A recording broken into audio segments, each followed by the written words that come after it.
दोस्तों class 12th account का chapter 2 जिसका नाम है साझेदारी का पुनर्गठन। मैं इसका पार्ट 1 बना चुका हूं और मैंने आपको उसमें बैलेंस शीट और उस पर आधारित एक न्यूमेरिकल भी करवाया था। दोस्तों एक बात और बताई थी मैंने आपको, जब कोई तीसरा साझेदार फर्म में या व्यवसाय में प्रवेश कर रहा है तो वो क्या क्या चीज लेकर आएगा। वो दो चीज लेकर आएगा, पहली ख्याति और दूसरी पूंजी। अब पूंजी जो होगी उसकी निजी है, व्यवसाय में लग जाएगी। अब ख्याति क्या है, ख्याति को वो पुराने साझेदार जो होंगे वो अपने अनुपात में उसको ले लेंगे।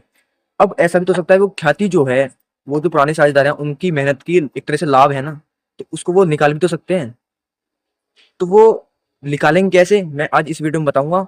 उस पर आधारित न्यूमेरिकल भी हैगा, उसमें मैं आपको कराऊंगा उस न्यूमेरिकल को किस तरह से निकालेंगे और किस तरह से उसकी पोस्टिंग होगी। मैं इस दोस्तों यह है न्यूमेरिकल। इस न्यूमेरिकल में सिर्फ इतना ही चेंज है कि ख्याति की आधी राशि पुराने साझेदार द्वारा निकालनी जाएगी। वो ऐसा कर सकते हैं क्योंकि ख्याति उनकी मेहनत का लाभ है। और ख्याति लेकर कौन आता है, कोई जो नया साझेदार आता है वो ख्याति को लेकर आता है, ख्याति और पूंजी। तो ख्याति उनका एक तरह से मेहनत का लाभ है, तो क्या कर सकते हैं, उसको निकाल भी सकते हैं और उसको व्यवसाय में लगा भी सकते हैं। तो इसमें क्या है, आधी राशि पुराने साझेदार द्वारा निकालनी जाएगी। तो इसकी पोस्टिंग किस तरह होगी मैं इस वीडियो में आपको बताऊंगा। दोस्तों स्टार्ट करते हैं इस न्यूमेरिकल को। 30 जून 2016 को ए बी सी का चिट्ठा इस प्रकार था, ये उनका चिट्ठा है। ए बी सी तथा लाभ हानि समान अनुपात में बांटते हैं। 30 जून 2016 को निम्न शर्तों पर डी को साझेदार बनाया। ये उनकी शर्तें हैं। डी ख्याति 9,000 और पूंजी के लिए 15,000 लाएगा, यानी कि डी ख्याति लाएगा 9,000 और पूंजी लाएगा 15,000। और उसके बाद सेकंड पॉइंट शर्त है हमारी, ख्याति की आधी राशि पुराने साझेदार द्वारा निकालनी जाएगी। पुराने साझेदार कौन हमारे, ए बी सी। तीसरा पॉइंट है, रहतिया तथा फर्नीचर का मूल्य 10% कम हो गया है। इसका क्या मतलब है, जो हमारा प्रारंभिक स्टॉक है और फर्नीचर है उस पर क्या है, हिरास है, 10% की हिरास है, कम हो गया है। इसका मतलब क्या होता है, हिरास। तो सबसे पहले हम टिक लगा लेंगे, रहतिया और फर्नीचर पर हमारा हिरास है तो हमने उस पर टिक लगा लिया। उसके बाद संदिग्ध ऋणों के लिए 5% प्रावधान करना है। संदिग्ध ऋण मतलब हमारे जो देनदार होते हैं, डेप्टर्स होते हैं, उन पर क्या है, हमारी पैसे डूबते हैं। संदिग्ध ऋण मतलब हमारे पैसा डूब रहा है तो 5% हमारा प्रावधान करना है, तो हमने देनदारों पर टिक लगा लिया। उसके बाद भवन का मूल्य बढ़ाकर 27,000 हो गया है। इसमें हमें क्या करना है, भवन के मूल्य में हमें पैसे बढ़ाने हैं, क्योंकि भवन के मूल्य यहाँ पर रखा है 19,500। अब हमें क्या कितना करना है, 27,000 हमें कर देना है। तो 19,500 में 27,000 करने के लिए कितना जोड़ने पड़ेंगे, 7,500। तो इसमें हमें क्या करना है, पैसे ऐड करने हैं। तो दोस्तों हमने भवन पर भी टिक लगा लिया। तो चलिए स्टार्ट करते हैं इस न्यूमेरिकल को। हमें सबसे पहले आर्थिक चिट्ठा ही सोल्व करना होता है। इसी के आधार पर हम पोस्टिंग करते हैं, अलग अलग अकाउंट में 4 अकाउंट बनते हैं, उसी के आधार पर हम क्या करते हैं, पोस्टिंग करते हैं। तो सबसे पहले हमें इसको ही सोल्व करना होगा, आर्थिक चिट्ठे को। तो चलिए स्टार्ट करते हैं। तो दोस्तों देखो, बैलेंस शीट हमारी है, इसमें 4 अकाउंट बनते हैं जैसा कि आपको पता है। एक तो बनता है रेवोल्यूशन अकाउंट, और एक होता है पार्टनर्स कैपिटल अकाउंट, और एक होता है कैश अकाउंट, और एक होता है बैलेंस शीट। रेवोल्यूशन अकाउंट मतलब पुनर्मूल्यांकन खाता, पार्टनर्स कैपिटल अकाउंट मतलब साझेदारों का पूंजी खाता, और कैश अकाउंट मतलब रोकड़ खाता, और बैलेंस शीट हमारा आर्थिक चिट्ठा होता है। तो हम आर्थिक चिट्ठा ही सोल्व कर रहे हैं। सबसे पहले है हमारा देय विपत्र। देय विपत्र क्या है हमारा, बिल्स पेबल, क्या हमारा लाइबिलिटीज, दायित्व है हमारा। तो कहाँ आएगा, सबसे पहले हमें यहाँ कैपिटल्स के लिए लाइन छोड़ देनी है।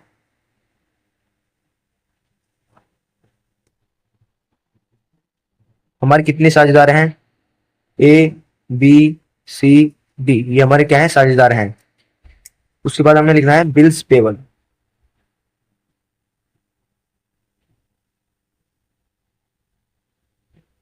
कितना है बिल्स पेबल हमारा, डेबिटर कितना हमारा 3300 रुपए, हमने लिख दिया 3300 रुपए। उसके बाद क्या हमारा क्रेडिटर्स, यानी मतलब लेनदार, कितने हैं, 6,000।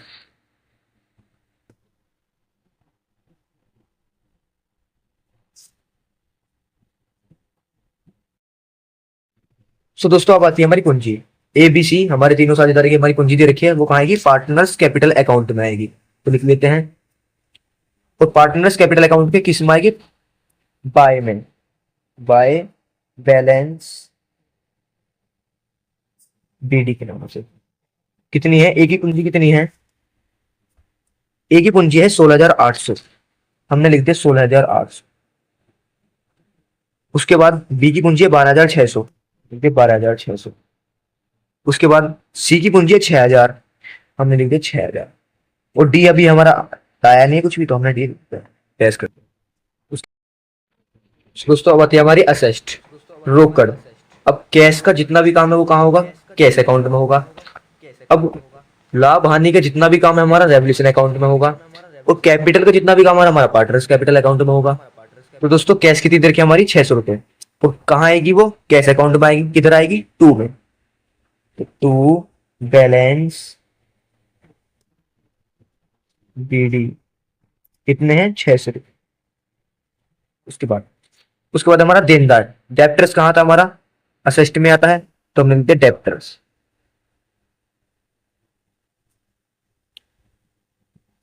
कितने हैं, 10,800। और आप देख सकते हैं डेप्टर्स पे क्या है, हमारी हिरास है, तो हमने टिक लगा रखा है, तो हमने क्या करेंगे, ब्रैकेट के अंदर ही 10,800 लिखेंगे। और उस पर क्या है, समायोजन हमारे दे रखी है, कितनी है, संदिग्ध ऋणों के लिए 5% प्रावधान करना है। कितना करना है, 5% की हमें एक तरह से यहाँ पर हिरास काटनी है। तो उसके बाद है रहतिया स्टॉक बोलते हैं जिसको, स्टॉक पर भी क्या है, हमारी हिरास है, कितनी है, कितने वैल्यू दे रखी है यहाँ पर, 11,400। उसके बाद हमारा फर्नीचर,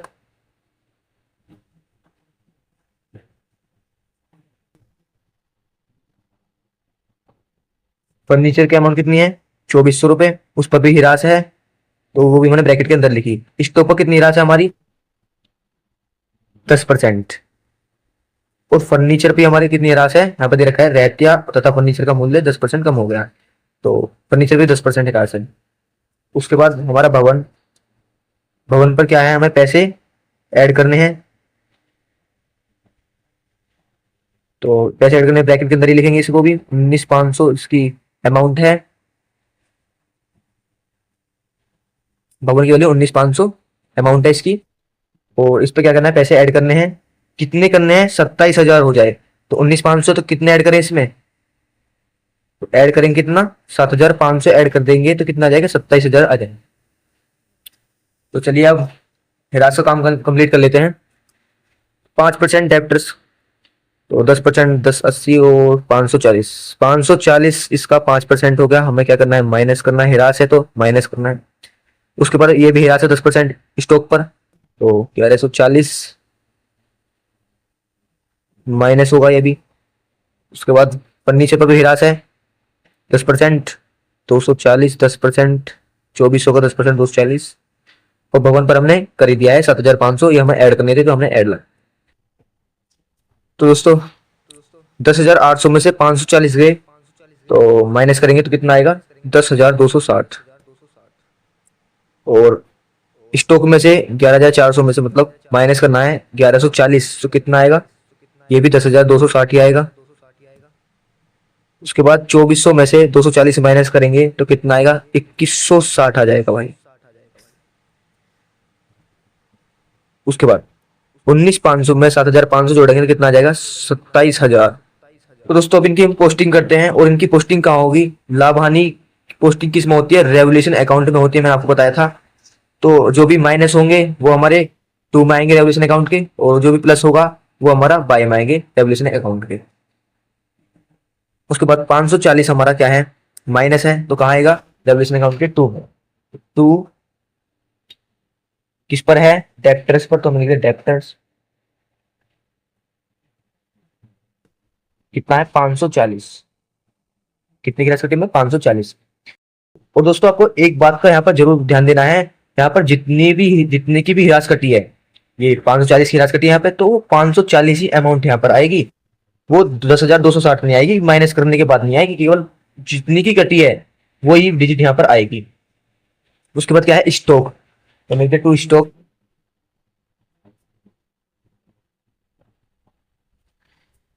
कितनी है इस पर, 1,140 की। उसके बाद आता है फर्नीचर,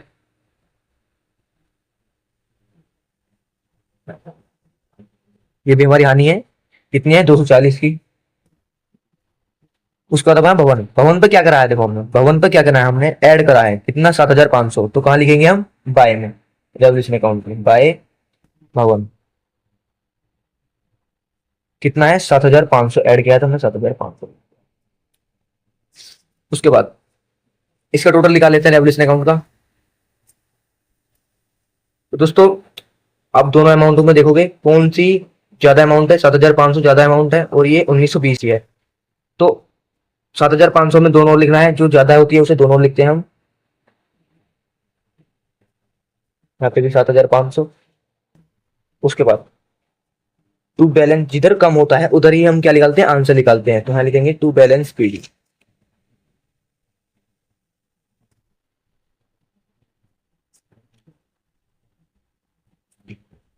तो ए बी सी ये हमारे साझेदार हैं दोस्तों। अब इनका टोटल करेंगे 540 और 1140 और 240 का टोटल करेंगे तो आएगा 1920। अब 7,500 में से 1920 को घटाएंगे तो आएगा 5,580।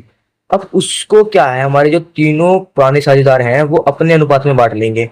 और उनका अनुपात कितना दे रखा है यहाँ पे, उनका अनुपात देखा समान अनुपात। समान अनुपात का मतलब क्या हुआ, ए बी सी हमारे साझेदार हैं पुराने, और समान अनुपात का मतलब हुआ 1-1-1। तो तीन साझेदार हैं तो 1/3 1/3 1/3, इनका क्या हुआ, अनुपात हुआ तीनों का। तो इसी तरह से अब क्या है, हमारा 5,580 हमारा आया। अब अनुपात कितना आएगा, 1/3 1/3 और 1/3। तीनों तीनों क्या कर लेंगे, वो अपने अनुपात में बांट लेंगे। 5,580 को अपने अनुपात में बांट लेंगे। मिला 5,580। 3 से काटेंगे इसको, कितना आएगा, 23 बचे 2, 3/24 और 3/6 1860। तो काटेंगे तो तीनों सेम है तो 1860 भी कटेंगे। 3 से कटे तो टोटल कितना है हमारा, 1860 1860 और ये भी 1860। टोटल होगा इनका कितना, 5,580, जो कि हमारा माइनस करने पर आया था। तो अब इसकी भी पोस्टिंग होती है, टू में है तो पार्टनर्स कैपिटल अकाउंट के बाय में होगी, यदि बाय में है तो पार्टनर्स कैपिटल अकाउंट के टू में होगी। तो अभी यहाँ पर क्या है, टू में आया तो हम क्या लिखेंगे, बाय। तो बाय रेवोल्यूशन अकाउंट, रेवोल्यूशन कितना आया टोटल एबीसी का, 1860 1860 1860। तीनों को कितना है, 1860 अपने अनुपात में 1860, उन्होंने अपने अनुपात में बांटा था तो हमने यहाँ लिख दिया तीनों के अनुपात में। उसके बाद इस फर्स्ट पॉइंट पाइए, डी ख्याति के 9,000 और पूंजी के लिए 15,000 लाएगा। अब ख्याति के 9,000 और पूंजी 15,000, पूंजी के 15,000 लाएगा। पूंजी का काम क्या होगा, पार्टनर्स कैपिटल अकाउंट में होगा, जितना भी पूंजी का काम होगा। तो हम लिखेंगे बाय, और पूंजी जो लेकर आएगा वो एक तरह से कैश के रूप में लेकर आएगा, तो हमने लिख दिया बाय कैश। कितनी पूंजी लेकर आया है वो 15,000, कौन लेकर आया है, डी, तो हमने लिख दिया डी के स्थान पर 15,000। उसके बाद और उसके बाद दे रहा है ख्याति, ख्याति क्या है 9,000 रुपए, तो हम लिख देंगे बाय गुडविल। ख्याति भी एक तरह से हम लोग कैश के रूप में लाया ना, तो गुडविल कितनी लेकर आया है वो 9,000। अब जो ये ख्याति होगी 9,000, उसको भी क्या है, पुराने साझेदार अपने अनुपात में बांट लेंगे। तो पुराने साझेदार का अनुपात कितना है उनका, 1/3, उसके अनुपात में बांटेंगे 9,000 को, तो कितना आ जाएगा 3,000। तीनों को क्या आ जाएगा, 3-3,000 आ जाएगा, क्योंकि समान अनुपात था। 3,000 3,000 और 3,000। एक बार मैं आपको करके दिखा देता हूं, उनका अनुपात था 1/3, ए बी सी 1/3 1/3 गुना 9,000 ख्याति लेकर आए थे वो, 20 ख्याति लेकर आया था ना 9,000 और 9,000। काटेंगे 3×9, तो तीनों को 3-3,000 आया। इस तरह से यहाँ पर हमने 3-3,000 तीनों को लिख दिया। उसके बाद अब कैश का जो भी काम है वो कहाँ होना है, हमारा कैश अकाउंट में होना है। और गुडविल भी क्या है, हमारी एक तरह से कैश है, तो वो भी कहाँ आएगी, हमारी कैश में आएगी। कौन सी साइड में, टू में। तो हमने लिख देंगे टू, किसका कैश है, कौन लेकर आया इस कैश को, मतलब कैपिटल कौन लेकर आया था, वो डी तो लेकर आया, डी कैपिटल। कितनी कैपिटल लेकर आया वो 15,000, हमने लिख दिया यहाँ पर 15,000। उसके बाद गुडविल भी एक तरह से हमारा कैश ही है, तो वहां पर गुडविल लिख देंगे टू गुडविल। कितनी लेकर आया था गुडविल, 9,000 लाया था। उसके बाद उसमें देखिए, ख्याति की आधी राशि पुराने साझेदार द्वारा निकाल ली जाएगी। अभी जो 9,000 है क्या है, ख्याति पुराने साझेदार द्वारा आधी इस मतलब 9,000 की आधी की तो होती है 4500, यानी कि 4500 की राशि निकाल ली जाएगी पुराने साझेदार द्वारा। कैसे निकालेंगे उसकी भी मैं आपको बताता हूँ। ख्याति की आधी राशि निकाली, ख्याति कितनी है 9,000, इसका आधा कितना हो जाएगा,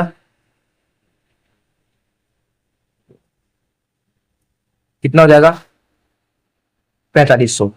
अब 4500 को अपने अनुपात में निकालेंगे ना, तो कितना अनुपात होगा 1/3, ए बी सी, तो कितना है 4500, 1/3 4500, 1/3 4500, काटेंगे 1500 कट जाएगा, 1500 1500, 3 से काटेंगे 1500, तो 1500 1500 1500 क्या है हमारे पुराने साझेदार आधी राशि निकाल लेंगे खाते की।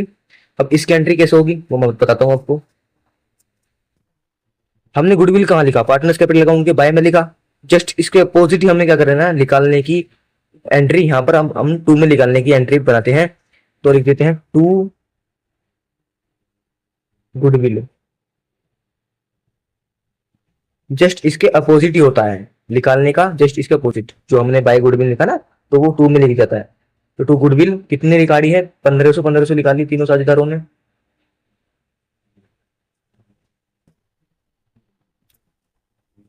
उसके बाद देखिए दोस्तों, हमने जब बाय का गुडविल हमने कैश अकाउंट के टू में लिखा, तो अब टू हमने गुडविल में लिखा, पार्टनर्स कैपिटल अकाउंट के टू में लिखा हमने गुडविल, तो अब इसका कहाँ लिखेंगे हम कैश अकाउंट के बाय में। अब जस्ट अपोजिट कर देंगे उसका, तो बाय में लिख देंगे बाय गुडविल। कितनी निकाली है उन्होंने 4500 रुपए, आधी राशि निकाल दिया। तो दोस्तों अब हमारा न्यूमेरिकल कंप्लीट हो चुका है। अब हम इसका टोटल करेंगे। तो सबसे पहले हम पार्टनर्स कैपिटल अकाउंट को टोटल करेंगे, क्योंकि हमने रेवोल्यूशन अकाउंट को टोटल कर लिया है। तो सब उसके बाद पार्टनर्स कैपिटल अकाउंट को टोटल करेंगे। कैसे करेंगे, सबसे पहले इधर देखो 16,800, 1,860 और 3,000 का टोटल करेंगे तो कितना आएगा, ये आएगा हमारा 21,660। कितना आएगा, कितना आएगा दोस्तों 21,660 आएगा। तो यहाँ पे टोटल कर लेते हैं 21,660। उसके बाद बी का टोटल करेंगे 12,600, 1,860 और 3,000, कितना होगा 17,460, 17,460। उसके बाद सी का टोटल करेंगे 6,000, 1,860 और 3,000, कितना हो जाएगा 10,860, 10,860 हो जाएगा। उसके बाद डी का टोटल करेंगे, डी का हमारा 15,000 है, हमने 15,000 लिख दिया। तो दोस्तों उसके बाद हम देखते हैं किधर कम है उधर ही आंसर निकालना होता है। तो देखिए 1500 है, 1500 है और यहाँ 21,660 है, तो कम तो इधर ही है। तो हम क्या लिखेंगे, टू में इसका आंसर निकलेगा। तो टोटल कर लेंगे, बराबर करेंगे इसको 21,660, 21,660, 17,460 तो 17,460। उसके बाद 10,860 तो 10,860। उसके बाद 15,000 तो हमें 15,000। अब 21,660 में से माइनस करेंगे 1,500, 21,660 में से माइनस करना है हमें 1,500, तो कितना आएगा 20,160। तो यहाँ लिख देंगे टू बैलेंस बीडी के नाम से, टू बैलेंस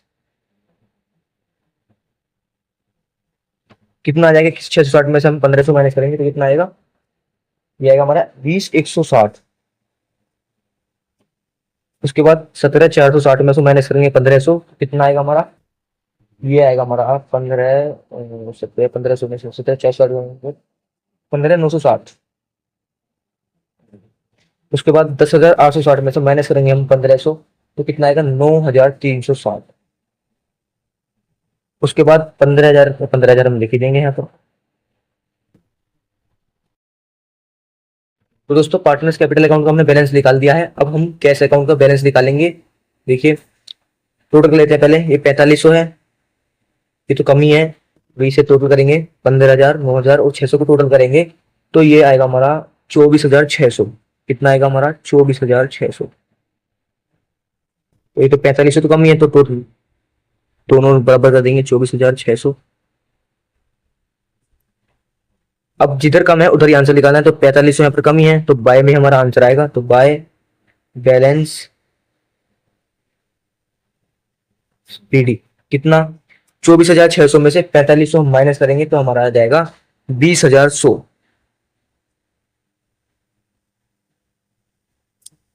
अब बैलेंस शीट का सोल्व कर लेते हैं।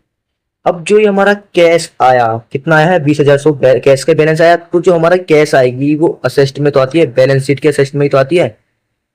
तो हम यहाँ लिख देंगे कैश, यही हमारी टोटल पे कैश 20,100, क्योंकि हमने असेस्ट में पहले कैश नहीं लिखी थी, क्योंकि कैश कैश में लिखी थी। उसका जो बैलेंस आता है वो असेस्ट में लिखा जाता है 20,100, क्योंकि कैश बैलेंस असेस्ट में आती है। और उसके बाद इसी तरह हमारी जो कैपिटल्स है वो कैपिटल्स हमारी पार्टनर्स कैपिटल अकाउंट का जो लास्ट का बैलेंस बचता है, मैंने आपको बताया था 20,000, ये 20,160 और 15,960 और 9,360, ये हमारा लास्ट का बैलेंस आया है। इनका पुराने साझेदार और जो नए साझेदार उनका चारों का मिलाकर यहाँ पर हमारा बैलेंस बचा है, वो हमारी क्या है कैपिटल्स है। वो कैपिटल्स कहाँ आएगी, लाइबिलिटीज में आएगी। तो ए की कितनी है 20,160, बी की कितनी है 15,960, सी की कितनी है 9,360 और डी कितनी है 15,000। इनके टोटल करेंगे 60,480, ये आ जाएगा टोटल करेंगे कितना है 60,480। उसके बाद अब हमारा बैलेंस शीट का टोटल निकलना रह गया है। अब हम इधर का टोटल निकालेंगे तो ये जाएगा हमारा 69780। इधर का टोटल करेंगे ये भी हमारा इतना ही आएगा 69780।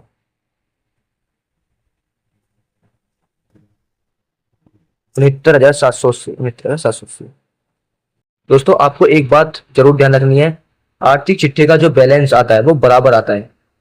यदि आपका बराबर नहीं आ रहा है तो आपने कहीं मिस्टेक की है। तो दोस्तों मैं आशा करता हूँ आपको ये वीडियो पसंद आई होगी, आपको अच्छे से न्यूमेरिकल समझ में आ गया होगा। मिलते हैं नेक्स्ट वीडियो में।